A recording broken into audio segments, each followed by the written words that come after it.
नमस्कार मित्रों।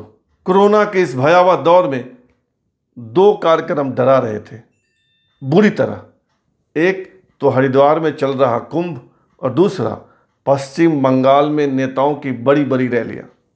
लगता था कि एक तो कोरोना यूं ही सर चढ़कर तांडव कर रहा है और दूसरी ओर ये कुंभ में जुट रही लाखों की भीड़। पश्चिम बंगाल में नेताओं की रैलियों में आ रहे लाखों लोग कोरोना के स्प्रेडर बनेंगे, यानी कोरोना फैलाने में सहायक बनेंगे। लेकिन अभी अभी सूचना मिली है कि जूना अखाड़ा के महामंडलेश्वर अवधेशानंद गिरी महाराज ने कहा है कि कुंभ प्रतीकात्मक तौर पर चलता रहेगा।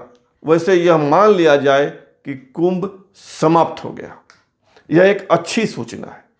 और आज सुबह ही यानी 17 अप्रैल की सुबह ही प्रधानमंत्री नरेंद्र मोदी ने अवधेशानंद गिरी महाराज से फ़ोन पर चर्चा की थी।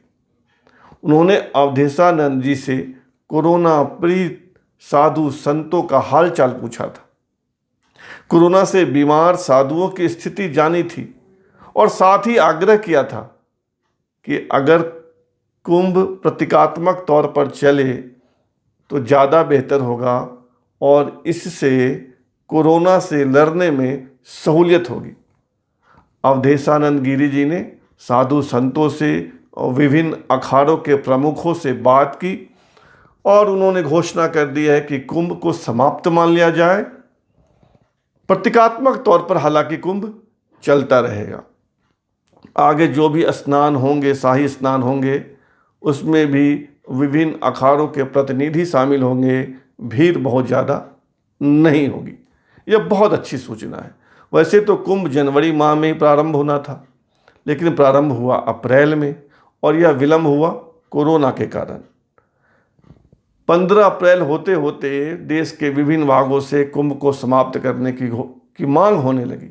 वैसे कुंभ को समाप्त होना है 30-31 अप्रैल को, लेकिन प्रधानमंत्री ने इसमें पहल की और 17 अप्रैल को अवधेशानंद गिरी जी का ट्वीट आ गया कि प्रधानमंत्री जी ने सुबह फ़ोन किया था, उन्होंने विभिन्न अखाड़ों साधु संतों से बात की और अब कुंभ को समाप्त मान लिया जाए। हालांकि प्रतीकात्मक तौर पर कुंभ 31 अप्रैल तक चलता रहेगा। यह एक अच्छी सूचना है।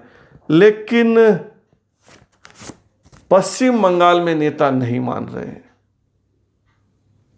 इन सुझावों को नहीं माना जा रहा है कि बड़ी बड़ी रैलियां नहीं हो, संभव हो तो डोर टू डोर प्रचार चलता रहे या छोटी छोटी टोलियों में लोग घूम घूम कर प्रचार कर ले अपनी पार्टी का। लेकिन इस पर मतज्ञ नहीं बन रहा है। चुनाव आयोग ने जरूर कहा है कि 48 घंटे पहले, यानी मतदान के 48 घंटे पहले जो चुनाव प्रचार समाप्त हो जाया करता था, अब 72 घंटे पहले समाप्त हो जाएगा और 10 बजे रात से सुबह 7 बजे तक चुनाव प्रचार की अनुमति नहीं दी जाएगी। 10 बजे रात से सुबह 7 बजे तक। लेकिन रात में प्रचार कौन करता है? तो चुनाव आयोग के इन आदेशों का बहुत मतलब नहीं है। बेहतर होता कि जैसे कुंभ को समाप्त कर प्रतीकात्मक तौर पर चलाने की बात हुई है, वैसे ही पश्चिम बंगाल में चुनाव प्रचार को लेकर भी कुछ ऐसा किया जाता जिससे बहुत भीड़ नहीं जुटती, लाखों लाख की सभा नहीं होती। अब स्थिति यह है कि अगले 8 दिनों में प्रधानमंत्री की 6 बड़ी रैलियां होनी हैं, गृह मंत्री अमित शाह की 10 बड़ी रैलियां होनी हैं और टीएमसी की अध्यक्ष ममता बनर्जी की 17 बड़ी रैलियां होनी हैं। अब आप समझिए कि 17, ये जो 33 रैलियां होंगी, 33, ये कोरोना स्प्रेडर का काम करेंगे या नहीं करेंगे। ये रैलियां,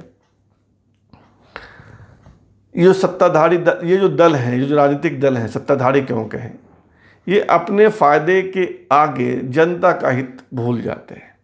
जनता कोरोना से बुरी तरह परेशान है, अस्पताल भरे हुए हैं, शमशान में जगह नहीं है, लेकिन इनको सत्ता पाने की हड़बड़ी है। सत्ता की होड़ में यह जनता का हित भूल जाते हैं। इन्हें इससे बहुत मतलब नहीं है कि जनता का कोरोना से क्या होगा, लेकिन इन्हें इस बात से बहुत मतलब है कि एन केन प्रकारेण किसी तरह पश्चिम बंगाल की सत्ता या तो बनी रहे या जिनके पास नहीं है वो उसको हथिया ले। ये राजनीतिक दलों के लिए अच्छी बात नहीं है और इससे राजनीतिक दलों की प्रतिमा स्वच्छ नहीं होती है, वरन धूमिल प्रतिमा पर और धूल चढ़ता है। राजनीतिक दलों को सोचना चाहिए। भला हो साधु संतों का जिन्होंने समाज हित में, देश हित में कुंभ को पहले समाप्त करने का मन बनाया। वह कुंभ जो 12 साल में एक बार होता है उसको भी एक तरह से समाप्त करने की या प्रतीकात्मक तौर पर चलाने की बात कही।